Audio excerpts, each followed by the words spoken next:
प्रवृत्ति। क्या मतलब?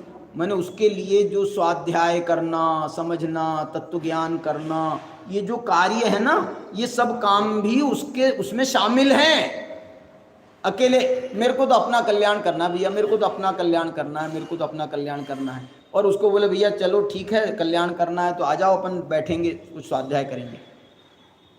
मेरे को स्वाध्याय में रस नहीं आता है। तेरे को आत्म कल्याण का क्या क्या रस है तेरे को? स्वाध्याय में बोले मेरे को स्वाध्याय में मजा नहीं आता है, तुम तो आत्म कल्याण की बात बताओ। तो ये जो है ना, ये स्वाध्याय, इसके आगे कहना चाह रहा हूं मैं, वो सम्यक्त्वाचरण जाकर के कब पूरा होगा? जब आपका वो स्वरूपाचरण चारित्र होगा। सम्यक्त्वाचरण के साथ में है ना उसका निश्चय चारित्र का नाम। वो स्वरूपाचरण माने वो आत्मानुभूति यदि हो जाए तो आप जो है, मैं ये कहता हूं अब ये आत्मानुभूति हो गई ना, अब निश्चिंतता से तू आगे बढ़ सकता है। लेकिन ये काम करने के बाद तू उसमें जाएगा तो अच्छा है, पहले जाएगा तो मनाही नहीं है, लेकिन फिर जो है तेरे को बहुत फूंक फूंक करके कदम रखना है। फिर बहुत फूंक फूंक के कदम इसलिए रखना है कि तेरा उसमें जो है ये आत्महित की भावना वो गौण ना हो जाए।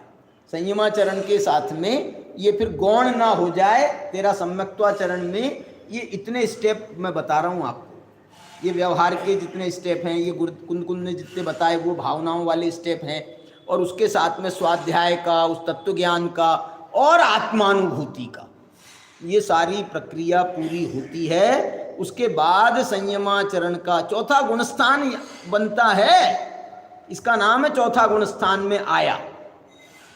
अभी अविरति है, लेकिन चौथे गुणस्थान में ये काम करके ये आया है, ये सब काम सम्यक्त्वाचरण के करके आया है। उस अनुभूति पूर्वक ही चौथा गुणस्थान उत्पन्न हुआ है। अब इसके बाद में जो है, अब इसके लिए मार्ग ओपन है। ऐसा आप ये आगे भाव पाहुड़ की गाथाओं में ये बात आई है।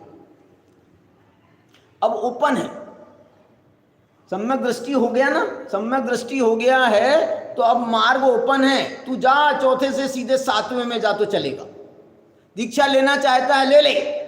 क्यों? क्योंकि ये आत्म जो है ना, सम्यक दृष्टि तो ये हो गया है।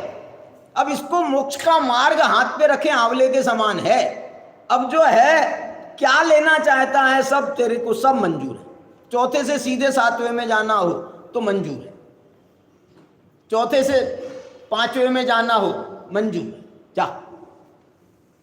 नहीं भैया, और देखो एक बात सुनो, वो यदि पूछ रहा है ना तो इसका मतलब है योग्य है। कौन? सम्यक दृष्टि यदि पूछ रहा है कि मुनि बन जाऊं मैं, हाँ हो जा, योग्य है। क्यों बोल रहा हूं? क्योंकि वो अपनी योग्यता का अवलोकन करना उसको आ गया है। सम्यक दृष्टि हो गया है तो उसको अपनी योग्यता का, क्या करने योग्य है क्या करने योग्य नहीं, यदि मेरे को कमजोरियां हैं तो खुद नहीं बोलेगा। क्या बोला? खुद ही नहीं बोलेगा। वो सम्यक दृष्टि होगा ना तो वो जो है ऐसी भावुकता वाली बातें वो नहीं करेगा। आज बोल रहा है इसका मतलब है कि ये इसमें जो है अंदर की तैयारी हो गई है। सम्यक दृष्टि भावुकता वाला सम्यक दृष्टि नहीं होता। चाहे सम्यक दृष्टि हो जाए और भावुकता में नहीं आता। भावुकता में नहीं आता है माने बोले साहब मैं तो दीक्षा ले लूंगा, अभी ले लूंगा। बाहुबली दीक्षा लेके गए तो ये भरत चक्रवर्ती को भाव नहीं आना था, उसको भी तो भाव आना था ना। भाव तो पहले ही आ जाना था जब आदिनाथ गए थे। भाव तो तभी आ जाना था जब 100 और भाई चले गए थे। 100 भाई चले गए थे।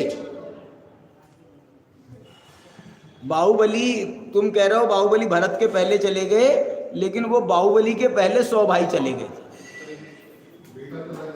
बेटे चले गए थे। अब तुम गए और तुम बोल रहे साहब भरत को याद नहीं आ रही है अपने दीक्षा की, तो वो भावुकता वाला काम नहीं है ना। यही तो मैं कह रहा हूं, भावुकता वाला काम नहीं है। अंदर की तैयारी हो तो ये सब चीजें जाओ मंजूर, ऐसी बात है इसमें। दशरथ महापर्व में अपने वीतराग विज्ञान